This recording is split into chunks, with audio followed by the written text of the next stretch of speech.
Sometimes you just can't beat a good bit of trivia, and with the sheer amount of handcrafted worlds, over-the-top characters, and the inner workings of a multi-billion-dollar industry all bouncing off one another every day, gaming has some mighty fine stories to tell. I'm Scott from WhatCulture.com, and these are 11 insanely cool gaming trivia facts you need to know. To be honest, they're just things that I really want to tell someone, and you're better than the rest of them. Number 11, the one-time violence was the answer.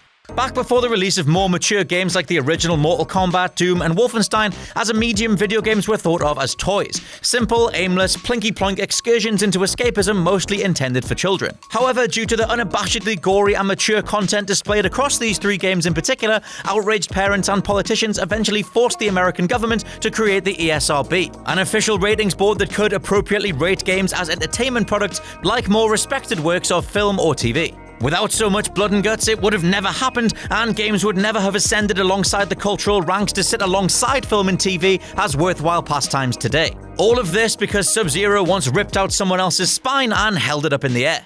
Number 10, Troy Baker is the only actor to play Batman and Joker.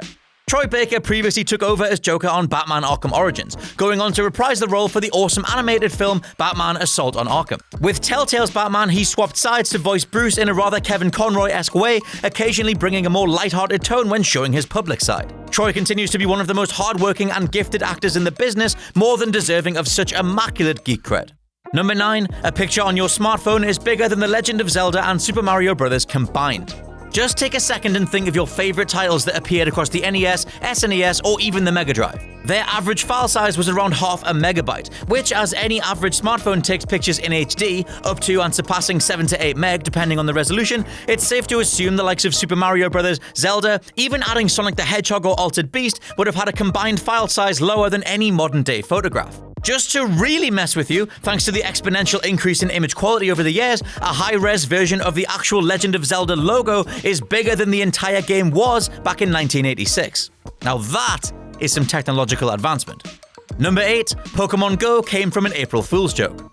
Remember the original trailer for Pokemon Go? The one that looked completely different to what we actually got? Yeah, that was an April Fool's joke. The story goes that the Google Maps team collaborated with Nintendo's Pokemon Company in 2014 to create that year's video, Google Maps Pokemon Challenge. The assumption being that Pokemon Go could perhaps be a map-style plugin, not a fully playable product. Obviously, people assumed the latter after seeing the video, and it went viral, resulting in the Pokemon Company playing Niantic's other geocaching game Ingress and connecting the dots. Niantic CEO John Hank described this as a perfect fit, and the team got to work making Pokemon Go for real. Number 7, Sonic the Hedgehog originally had a human girlfriend.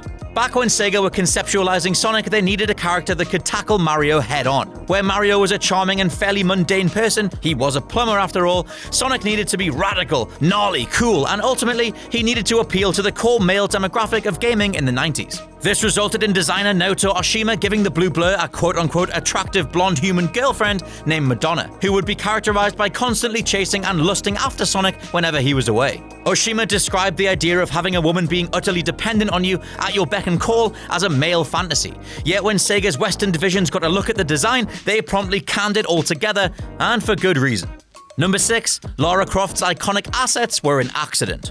Due to the nature of designing the human form when the industry first made the leap to 3D, character models were comprised of large blocks and shapes meshed together. Thus, in Tomb Raider's case, it meant designer Toby Gard was tinkering with a chest slider when it came to enlarging or reducing the literal triangles that made up Lara's original bosom. Apparently, one day, Gard was hard at work and accidentally inputted 150% into the requisite field instead of 15%, only to see Miss Croft's chest explode to an abnormal size. He promptly tried to figure out a way to reduce this, but his fellow team members convinced him to leave it, as they said the marketing potential was obvious. Number 5, the Crash Bandicoot trilogy's combined polygon count is less than Uncharted 4's Nathan Drake. According to Naughty Dog programmer Andy Gavin, the polygon count for Crash Bandicoot's character model across all 3 games was around 512 polygons. Now, Crash's colourful outings required a couple thousand polygons to be processed at any one time once you factored in multiple characters and environment design, but that was back on the PS1. Cut to the PS4 and Nathan Drake's character model in Uncharted 4 is around 90,000 polygons. That's like the entire Crash trilogy, his kart racing spin-offs, the first Metal Gear Solid, and all the main characters from all the Final Fantasies 1 through 12 combined. Phew! Number 4, GoldenEye 007's multiplayer was a last-minute experiment. Picture this. You've built your character models, the environments, the weapons, you've perfected gun combat for the time, and you're sitting, twiddling your thumbs in anticipation for release day. Why not, without even telling your bosses you're doing it, play about with the game's code and by complete accident, perfect console-based multiplayer shooting right there and then? Such was the case for Rare's coding department, who in the final 3 months of development implemented and fully coded the game's multiplayer, only showing it to their higher-ups and Nintendo just before the game went to retail. Those in charge had no choice but to say, screw it, why not? And thus one of the greatest multiplayer games of all time was born. Number 3, how Final Fantasy originally got its name.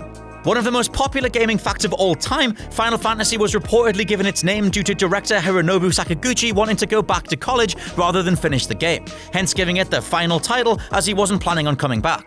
However, the real story was confirmed after years of being a gaming myth by veteran series composer Nobuo Uematsu, who stated in an interview with Wired the real reason was that Square was going to go bankrupt and the designers believed that it would be the company's swan song. Either way, nobody thought the so-called Final Fantasy would be anything other than a damp firework, only for it to become Square's most successful product by quite some margin, resulting in the blockbuster household name franchise we know and love today.